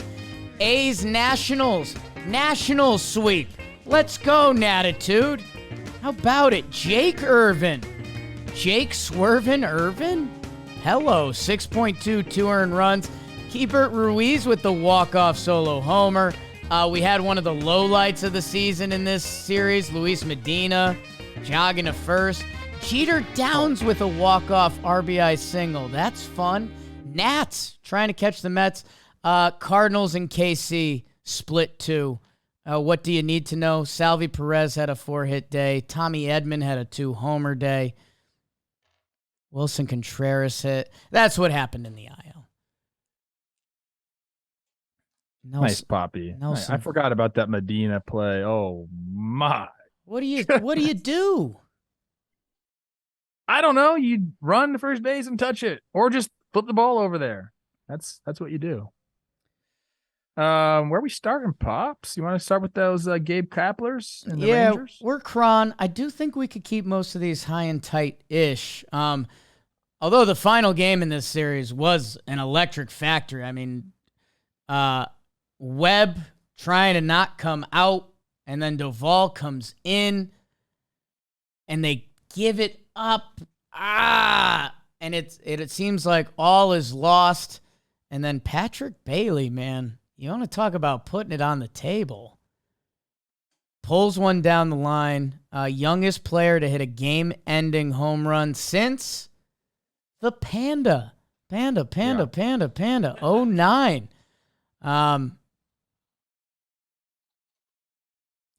Gabe Kapler. A lot of people still, Pablo Sandoval leaves a bad taste in a lot of baseball fans' mouths because of, how everything finished. But, remember what he did in San Francisco, people. If you're a Red Sox fan, I could see you not being in love with Pablo Sandoval. Everyone else, you should, it was sick. Yeah. Thick. A great series here. Honestly, this is two really good baseball teams going at it. I also believe this is aesthetically pleasing just because of how different the jerseys are. I love San Francisco's unis anyway. First game, it's Jonah Heim goes out, Mitch Garver comes in, bro. And it's him and Lowe and him both hit homers. Lowe hits one into the bay, which is awesome. And John Gray does this thing. So low scoring game, but 2 homers are what get it done for them. Rangers break out the bats in game 2. But then, yes, the final game was, a very good game. You talk about Webb and what he did. And Duvall actually balked in the run in the 10th. Tried to, be all smooth with it. Everybody saw it, bro. Everybody saw it. Tough. And then Patrick Bailey, who Giants fans can't wait to tell you about Patrick Bailey. Not only does he hit this bomb, this walk-off, and I went and looked at his stats. I'm like, okay, was Bailey some super, super prospect? Was he drafted in the first round? Yes. But the minor league statistics are okay. I think he's high sevs, OPS. I know he's a catcher, people. I understand that. And even his stats now are okay in the big leagues, but he's had big moments and he's meant a lot to this team with what he's done with the pitching staff, how he's handled them. He had a 1-7-1 pop to throw out a runner in this game, which is about as good as you can do. I don't know how many pop times are going to get under 1-7-1, even in the show, because it has to be everything perfect. Throw kind of took Crawford up the line a little bit. He puts the tag on right away. Everything worked out there. Good pitch to throw on. But he's reminding people of a Buster Posey-ish. I don't want to give him Buster Posey yet, because go look at Buster Posey's stat page and what he did and all that stuff. But to salvage a series and to, kind of, dude, he gets swept. It's way different than losing 2 out of 3.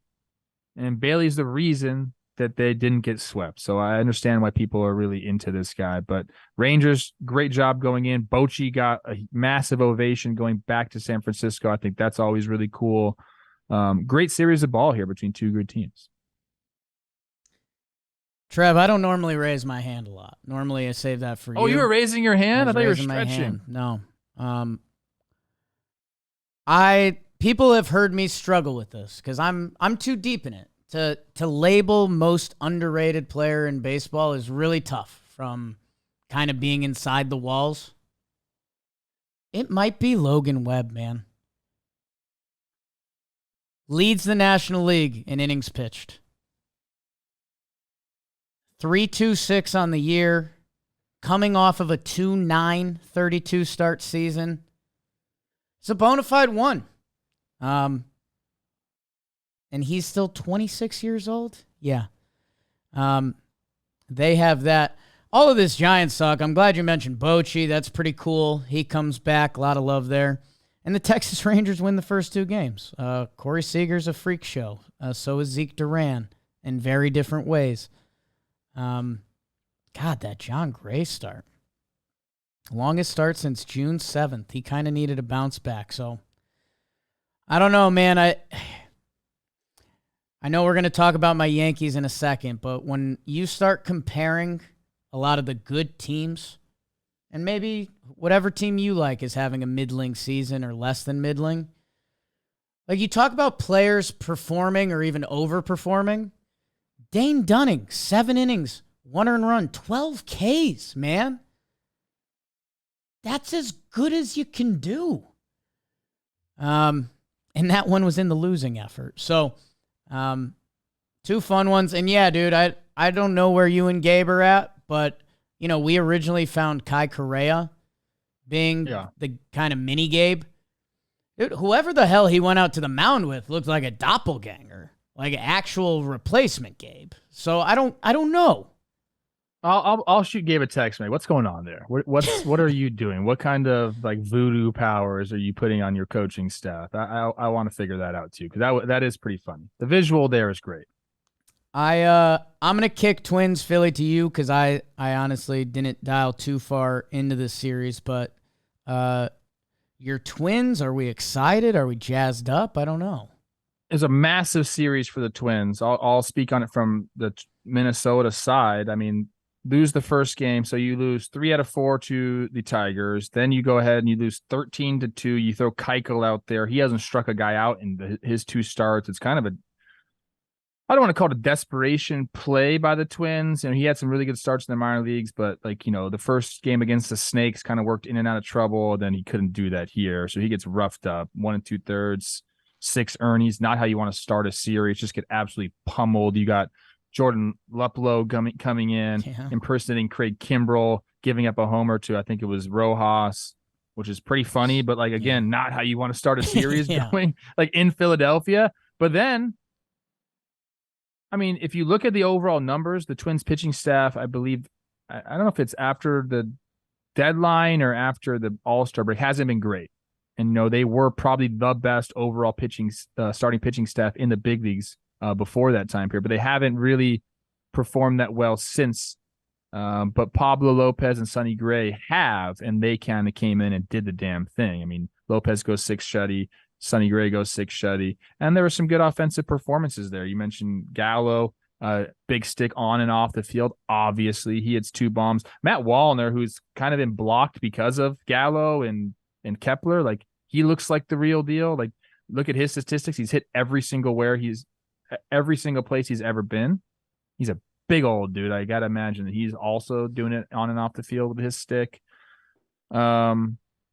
Yeah, so I mean, it ends up being a really good series for the Twins. On the Phillies side, you know, Trey Turner's continued to hit since the ovation, which I believe is nice. Yeah.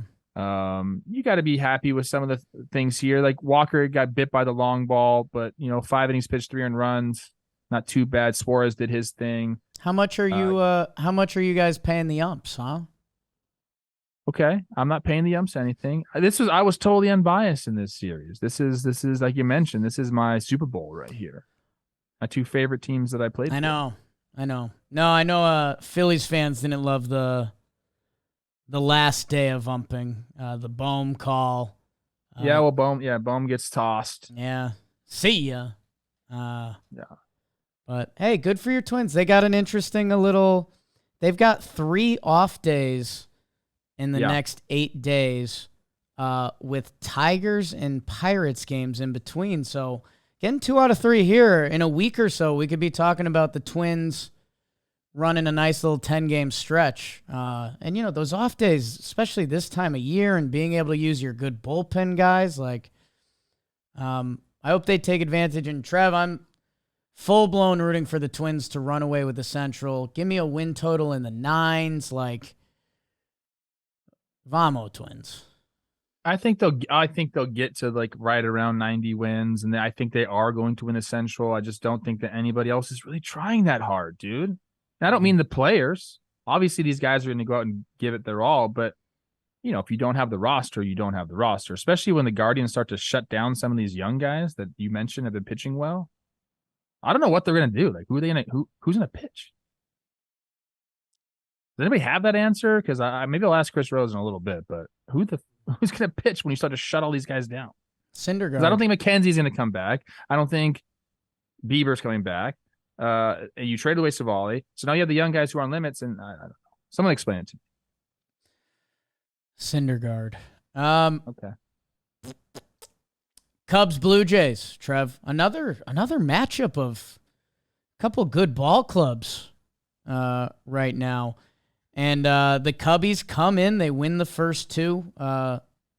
Tyone gets rocked on that final day. But Nico Horner, where I feel like we were talking about a ton early on this season, him and Belly, both homer. Belly, Jesus.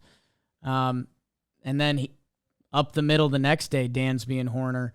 What do you got, Trev? You getting tired or something? Thin. Let's go, man. I'm thin on this one. I don't know. I don't know what to say, really. I like Morel. I think he's hot. He has a big hit in the second game. Yeah, a massive hit in the second game. Assad does his thing. I mean, Javier Assad's not in my book. Maybe he should be. 7 innings pitch, 1 earned run. No big deal. And I think the biggest takeaway here for me is I'm always expecting this Blue Jays offense to just be really, really good. And I think they've just kind of been mid. I'm going to go get some of the rankings right now. I don't want to say that if it's not true. Okay. I mean, I don't know. Mid plus, I would give them. 5th in average, 6th in OBP, 9th in OPS, 14th in runs. So it's mid plus to me. They don't get the job done here. I mean, essentially until the last day when you mentioned Tyone got beat up. Other than that, the Cubs did what they had to do. Morel had the big hit there. You love him. I do, man. He's big on him. His swag. I'm about that. Kind of all the guys that need to go for the Cubs did. Bellinger continues to do it. You mentioned Dansby doing it. They're a half game back. I think they're kind of the story here. Toronto is in the wild card, up 1.5 above Seattle. So they kind of have to start winning series.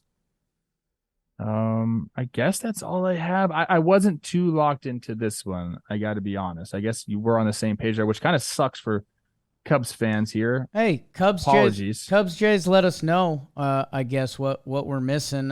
Some snaps. Jose Bautista. Yeah, another guy honored. Yeah, yep. Another guy getting the love this weekend. The 11th person added to Toronto's level of excellence. Sure, why not? Varsho has a big day for the Blue Jays. He's been kind of struggling. He has been, or not kind of struggling, really struggling, but he still is doing it defensively. Hey, which is funny because I saw him. I was working these games against the Twins. He had 3 balls tip off his glove and become homers. He was so close to being a hero and lost them all. And that was kind of a funny thing talking about it. But he is one of the better outfielders in all of baseball. And so it's nice to see him getting the bat going. And I did also learn that Patrick Wisdom is a certified winemaker. Yeah. I saw some of that You on saw the that internet. too? Yeah. Okay. Yeah. Patty, people say you and I have looked alike a little bit. I don't really see it. I think you're a little bit more handsome than I traditionally. I have some other things that you don't, maybe, but I think he's a good-looking guy and he can dance. But make me some of that wine, bro. 20th homer of the year makes wine, Trev. We might have to. Maybe he makes you some wine. You give that to Ian Happ. Oh yeah, I still owe Ian Happ a big bottle of wine. We'll figure it out. I actually really forgot about it now. Whit Merrifield keeps hitting. Trev, I think the final series that should be really discussed, Yankees Marlins. If you don't know, Yankees blew a 4-run lead in the 9th inning. Tell us about it, Pop.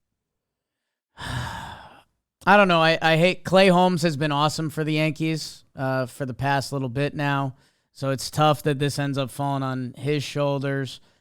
At one point, he gets a chopper back to him that he boofs, and that would have been a game-ending double play. And, you know, our whole tone would be like, oh, Yankees win 2 out of 3. Can they do enough to string it along and find a hot streak? It feels over, Trev. It very much feels over for the New York Yankees. And I don't know. That's kind of what I've got. Like the Marlins were, it was cool watching Arias. He put some good at-bats together. Jake Berger was hitting bullets just all weekend. And Sandy with the impressive complete game to get back on his BS. So more of him later. Some love for the fish, but I don't know, man. We're pretty out on what's going on in the Bronx. I mean, I get that sense. How was the show last night? Really bad? Like, no, I mean, people expect, I guess, anger out of us and, oh, you guys better really give it to Boone. Like, what are we going to give him? I don't know. I don't expect much from this roster at this point because they've given me nothing to expect. They don't hit. They don't play good defense, and they don't run the bases well. They can throw a little bit. I mean, that being said, their rotation right now, a Yankees team that had some lofty goals for their rotation this year, it was Cole, who, by the way, could still win the Cy Young. Like, Cole's been awesome. He had another good start. Rodon is back on the IL. Nestor is back on the IL. Montas lives on the IL. So right now, your Yankees rotation is Cole, Schmidt, a Luis Severino that's throwing batting practice, Randy Vasquez, and Johnny Brito. So these aren't... it ain't 98, man. It really isn't. So... that's a good shirt. It ain't 98. It ain't 98. I like that. We can get you one of those. Let me ask you this. Okay. This is a serious question here. Like, really serious. Okay. Are the Yankees wasting Garrett Cole's best years? I mean, if he wins the Cy Young this year, which he's been looking for, every pitcher's looking for, but I don't know. Like, you obviously can't promise anyone will have another Cy Young season. I guess the thing that I lean into a little bit, with the 2020 year being shortened, with Garrett Cole having the most repeatable delivery ever, with these veteran pitchers being able to pitch, Scherzer, Verlander, like, Cole is of that ilk that, like, I think Cole is going to have good seasons into his mid to late 30s, but I don't know that normally when people bring up that conversation, they also mention Judge because I don't know, man. A lot of big boys don't necessarily age the most gracefully. So that's what I have to say about that. Okay. Are we just going to kind of skip over Brewers take care of business against the White Sox? They do that. Might hear a little bit something about one of their pitchers later in the show. A's, Washington gets the sweep. Our guys. Half game back of the Mets. half game back of the Mets. His ask for this season was give the Mets fits. So Lawrence Butler for the A's debuts. I got to meet him in at the All-Star Game festivities. He's our good buddy Ollie. He's one of his clients, so that's really cool. He got his first knock, double in that series. So be on the lookout for him because he's like kind of a freak athlete. I told him he was too big to play center field. He goes, "No, I'm not." Yeah. Like, you see me play. Your counterpoint, no. Yeah. Okay. And maybe go fuck yourself. Yeah, I'm pretty much just like that's what he wanted to say, but he liked me too much to say that. And then Cardinals, Kansas City. I mean, we're talking about two of the worst teams. They split in baseball. So. That's crazy to think about that. Standout performances. And standout performances are brought to you by Trev's side deal, Bally Sports, the home of local baseball coverage. Brew Crew, Tigers, Fish, Twinkies. I think they got 13 teams or something like that. And they're loving the new rules. It's shorter games with the pitch clock. And I think there's a reason they linked up with us on this. They're calling it Short Boy Summer. They're even making Short Boy beers, 8.4 ounce cans, because the game's going by quicker, man. You need a fresh pop in your hand, and you need to be watching games on Bally Sports. I think I'm going to be. Some of these Yankees games are getting tough to watch. I might flip over. Watch the shorter games this year on Bally Sports, streaming on the Bally Sports app. Click the link in the description. Go watch some ball and watch some of these standout performances. Thank you very much. I'm going to go with the guy who you just briefly mentioned there. I'm going to go with our guy, Sandy Alcantara. On Saturday, he went 9 innings pitched. He gave up 1 earned run, 10 Ks, kind of back to being who he needs to be. The overall numbers are just okay. I think he's got it down to a 407, I believe. And really, those last 9 starts is kind of what you'd expect out of Sandy. On June 21st, I believe that was as highest as ERA had been. It got to a 5 after that start. And you're like, what is going on? Since that start, June 27th through August 12th, he's had 9 starts, 62 2/3 innings pitched, a 2.59 ERA. That's more like it for Sandy. I went into his Baseball Savant page just to see like what's going on, like what's been different. He's kind of been getting hit hard, at least like early on in the season. And what's really interesting to me is last year, run value is like a new way that we're talking about pitches. Just kind of like an easy way to surmise like if a pitch has been good or not. Good pitch or bad pitch. Yeah. Last year in 2022, his changeup was his best pitch, a 24 run value, which is, it's ultra red on Baseball Savant. Right. That's about as red as it can get. This year, it's a -5 pitch for him. So the changeup just has not been good. I don't know if that's location. I don't know if that's spin. I don't know if that's whatever. It's getting hit 42.5% of the time, a hard hit rate. Last year, 29.5% time. So that's a pretty massive jump. His sinker has been his best pitch, but that's really been his only like above average pitch this year. So some of the off-speed stuff, maybe he's been getting a better feel for it as of late, but thought that was interesting to see. But the Marlins, who are still in a wild card spot right now, they need Sandy to be this guy. So this is obviously a great continuance of what he's been doing over the last 9 starts. 9, 1 earned run. I believe that's what it was, right? Did I say that right? Yeah, 1 earned run. Shout out Sandy, man. I want to see these Marlins do it. They were pretty aggressive at the trade deadline. They got some people they needed to get. Jake Berger came over, ended the Yankees season. So I want to see them do well, and Sandy's going to be a big part of it. Yeah, Sandy has looked better.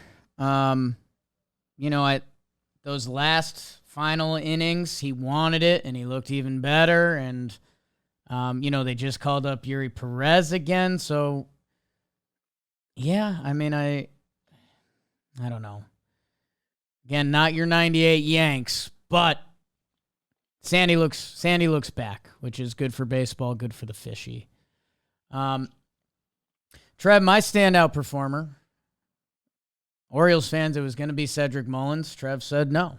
He's too good. We need to talk about him earlier. So we did. I am going to go with another Atlanta Brave. I'm going to go with Nicky Lopez, who had himself a pretty good day at the office. 4 for 6, double, homer, 5 RBI, 3 runs. Sure. Also comes in for that inning pitch, no Ernies. A little two-way Nicky Lopez. A fun day, a day at the ballpark he'll remember forever. A little pitch, a lot of hit. And I'm not going to call full Braves devil magic. Remember, they went out and got this guy to basically be their bench defensive utility piece that they can weaponize whenever they want. I'm not doing this comparison. Let it be known I'm not doing this comparison. But know who's been great at shortstop for the Braves, who you've highlighted last episode, Trev? Orlando Arcia. Correct. Brother of Oswaldo Arcia. Do you remember what he was before he came over to the Braves? What? It was just like a defensive first shortstop. Oh, yeah. OPS in the 6s. I'm not saying that's going to happen with Nicky Lopez, who's only played 3 games for the Braves. But I know there's something in the water down there. And his profile, obviously a little different. Nicky Lopez hits lefty. But the Braves definitely think that there's a reason they traded for that guy. They might think there's more in there. And who knows? Maybe that whole team is just contagious because 4 hits, 5 RBI, and a homer for Nicky Lopez, that's his 6th career home run. And he comes in for a clean inning. So have a day at the office, kid. Can you name the Braves hitting coach? Ooh, Braves hitting coach. That's a fun This is one. wild. We've got Snitker. Is the bench coach still Walt Weiss? It is. Hot. Hot. We saw that guy around winter meetings. If that's what you're into. Braves hitting coach, Chipper Jones. What? Okay, I didn't know either. I'm not saying that you should know it. It's Kevin Seitzer. Okay. Famous Kansas City Royal, Milwaukee Brewer, Cleveland Indian. This guy actually had a nice little career. 28.9 career baseball reference WAR. 2-time All-Star, yeah. 295 batting average, 780 OPS, 74 homers. So he's more of a contact guy. This guy knows how to put the barrel on the ball. Get you some Kevin Seitzer in your life, okay? I'm glad you shouted him out. Why not? How have we not before? They have they're the best offense in baseball. One of Dodgers, Rangers, Braves. We're sorry to Little Monster Ozzy Albiz. We're sorry to Kerry Carpenter, Tommy Edman, Joey Big Stick Gallo. Whit Merrifield has ended up everywhere. But you might hear Alan Winans. Someone let us know. By the way, Chipper Jones is a hitting consultant listed on the Braves coaching page. What does that guy do? AKA puts the fattest lipper in and just come in whenever you want. You're allowed to hang out in the dugout. Come in whenever you want, Chip. Wasn't there the story where he saved Freddie Freeman that was pulled over in the snow and Chipper showed up in his snowmobile to help him? He's snowmobiling on the highway because he's fucking Chipper Jones, and you're not. He is, and we are not. Ask me if I trade lives with him. Would you trade lives with Chipper Jones? No. Oh, your life's great. Love my life. Maybe. Golly, you have no idea what I did on Friday night. Maybe if it was no idea. Maybe if it was the 90s. Sal Fasano's their catching coach. Good name. Couple guys are hot. Dirt nasties on Fuego. That means I'm on fire, baby. like Waco. For the series. Oh, my Yeah. goodness. Gary Carpenter. Yeah. There you are. 4 for 10. 3 of those went for bombs. All solo shots. Let's go, Tigers. He does that against Boston. Ozzie Albies, 6 for 16. 2 homers, 9 ribbies, 2 stolen bases. That was against the Mets. Jake Berger killed the Yankees. That's all I'm going to say. No, I'm just kidding. 7 for 12. 2 doubles, 4 ribbies. He had a hit by pitch. He's hitting 317s since joining the Marlins in 11 games. For the week of August 7th through August 13th, Jose Altuve, 13 for 25, 3 doubles, a homer, 6 ribbies, 5 walks, the highest average in baseball over that week. He had a 14-game hitting streak snapped on Sunday, and during the streak, he hit 456 with a 1.2er. How about Carlos Correa getting it going? Looking pretty good. He goes 8 for 19 during the week. 2 doubles, 3 homers, 6 ribbies for a 1.5. Gavin Williams, young Cleveland starting pitcher. 2 games started, 12 innings pitched, 22 mother effing Ks. That's the most in 2 starts for a rookie since Herb Score in 1955. Obviously, he joined Herb Score and Bob Feather, probably know that name, as the only Cleveland rookies with consecutive double-digit strikeout performances for 2 weeks. And I love this first guy. Zach Geloff, get off me. Get off me. 15 for 41, 4 doubles, 5 homers, 7 ribbies. I think he's like fastest A to 6 homers. I saw that stat. Attaboy. He's got real pop. He's a little guy. He's a short king. Oops. Love that. For help, Pablo Lopez, mentioned him a little bit. 3 games started in those 2 weeks, 19 innings pitched, 20 Ks, only 1 earned run. He set a career high for strikeouts in a season with 180 Ks already this year. It's the 3rd most in Major League Baseball. I did not know that, and I cover the team. Holy shnikes. Attaboy, Pablo. And then George Kirby. Is he good, Jake? He's really good. 21 innings pitched in 3 games started, 2 earned runs, 19 Ks. The first Seattle pitcher to throw at least 9 innings and have the team lose since Felix Hernandez, who I got the hit off of in the 9th inning or the 10th. I don't know when it was. Whatever. And that's Susan Fuego. Stop talking about yourself, Trev. Shut up. We want more. Trev, fantastic, and Fuego, the IL, not the Interleague, but the injuries you should hear about. Oh, no, J.P. Crawford. Come on. Basically his show. He's on the IL. Nestor with the shoulder. He's probably out for the year. We'll see. Dylan Carlson for the Cardinals. He goes on the IL. Phil Maton. I was just telling you, Houston had their full bullpen. You mentioned Jose Abreu, and you mentioned Joe Kelly, Trev. But coming off of the IL, Clayton Kershaw. Hey, how are you? He's back at it. Cedric Mullins, you know how he did. I told you about Chris Sale. Jonah Heim is back for Texas because they skipped so many beats. Griff Canning for your Halos. Garrett Whitlock for Boston as well. And Gabriel Moreno for my Snakes. Let's start off the week of August 14th. Awards! Trev? Kels was not in LA. Saw the Rockies play. Casey was doing shirtless gardening. I don't know if you saw that. I did not see it. Yeah, I can't unsee it. Essentially. Trying to see Shout more. out Casey. Might have paused the story. Go on. I'm going to give.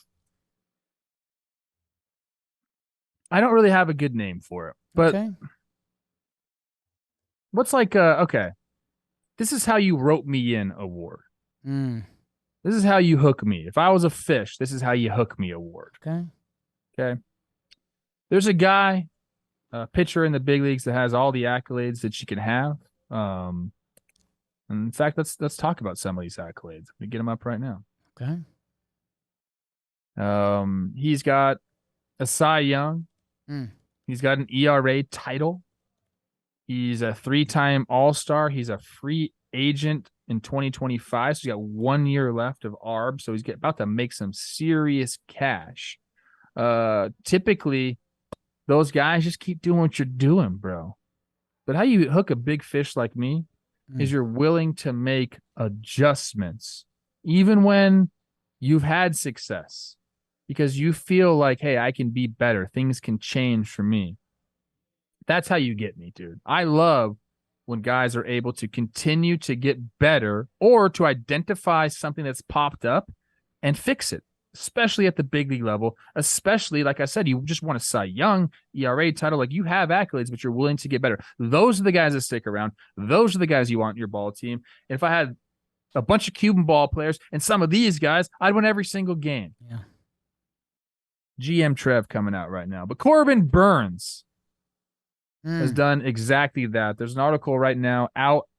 It was out on August 10th on MLB.com by David Adler. Go check it out. It's called The Tweaks that transformed Burnes into an ace again. Now, in this article, it goes over 3 things. I want you to go read it, so I won't give away all of it. But there was a point in Burnes' season at the end of June 25th, his ERA was over 4.1. That's not typical someone who won an ERA title and a Cy Young. But since July 1st, that was his first start. He's made 8 of them.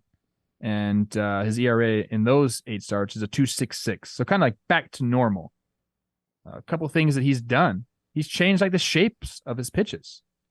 The slider no longer has a bunch of depth on it. It's more of a sweeper. Now, Corbin Burnes doesn't like to call it that. He's one of those guys like, what the fuck's a sweeper? Which is, I agree with him. But it has gotten more sweepy, more horizontal movement, less vertical movement. And that's helped him miss some bats. His sinker and his changeup have now gotten more vertical drop on it.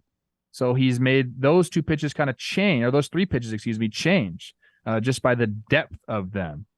There's another one. I don't want to give all the article away, so go read it. But to me, that's the mark of a true pro and a guy that's like a real winner and a guy that's going to stick around for a long time in the big leagues and continue to dominate, is a guy that's willing to make adjustments.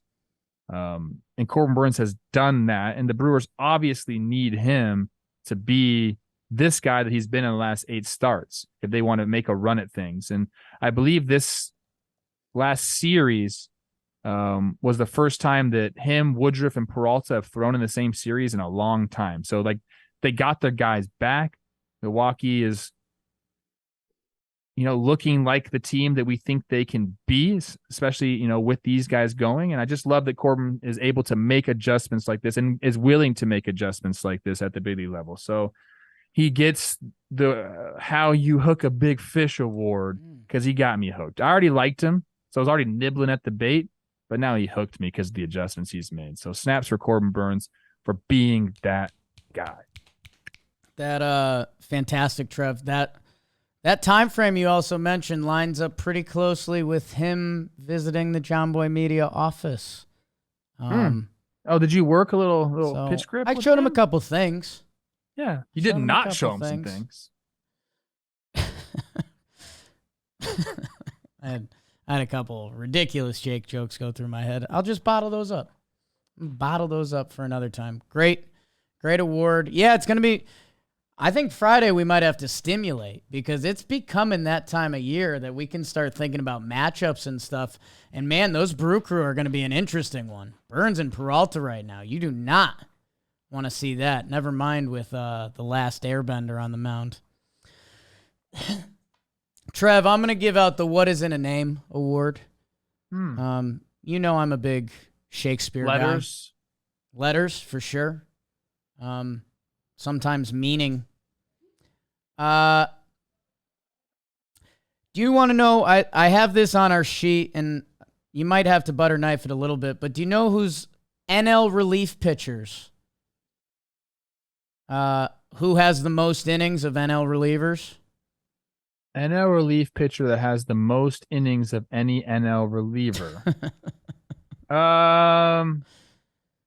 Gosh, let me take a guess here. Hold on. And I guess, there's a lot of openers. David Robertson is not. It is Jake Bird of the Colorado Rockies. I think Nick Martinez has an argument, but he also has 6 starts. So Jake Bird out there for the Rocks, twirling it. 64.1 innings mid-August. That's a lot for a reliever. I had a nice time with Jake McCarthy. And, the people know we're follow for follow on Instagram. He's covering ground for the DBacks. So we got Jake Bird, we got Jake McCarthy, and a guy that's putting together a nice August. And when I talk to him, and Trev, we're suckers. It's something that I think you, me, and John Boy all have in common. If you're nice to us, we'll be nice back to you. I felt a ball land at my foot while I was at the Diamondbacks game. I turned my head, and there's a nice little gentle wave. You know who it was? Big Bird. Jake Cronenworth. So it's going to the Jakes. Jake Bird is twirling it out there for the Rocks, eating innings out of the pen. Jake McCarthy can't be stopped running the bases in the outfield. And Jake Cronenworth, who at one point in this season, Padre fans were very fed up with his hitting.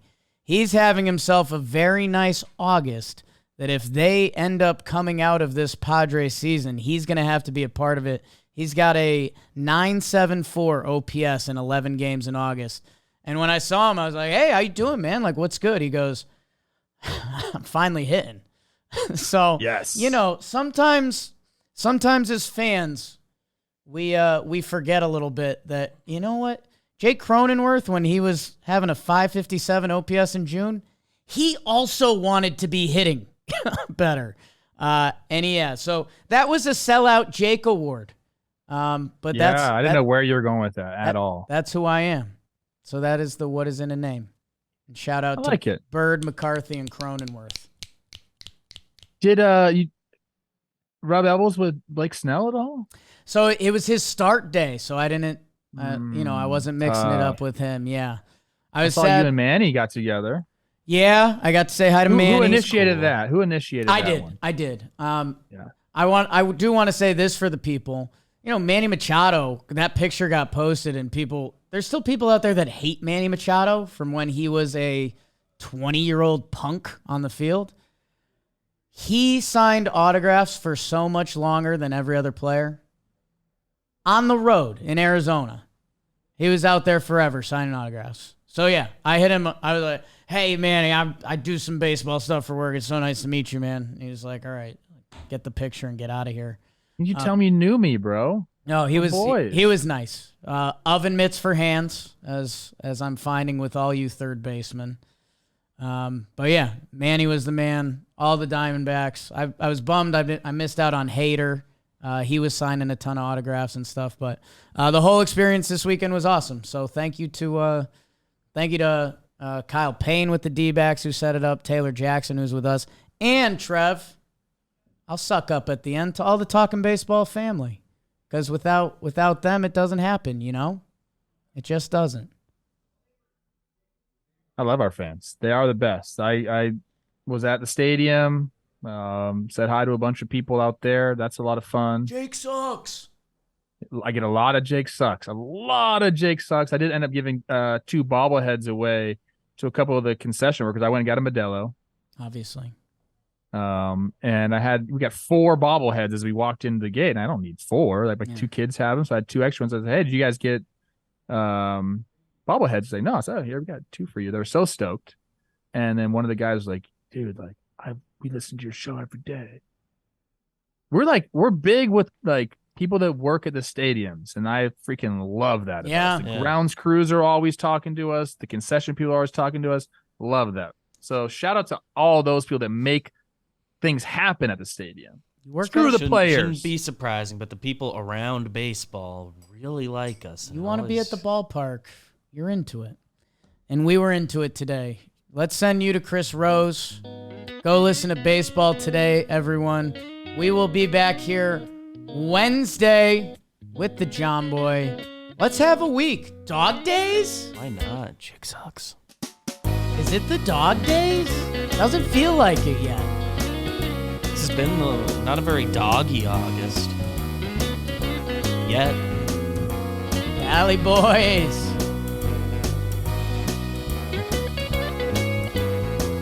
You have no idea about my Friday night.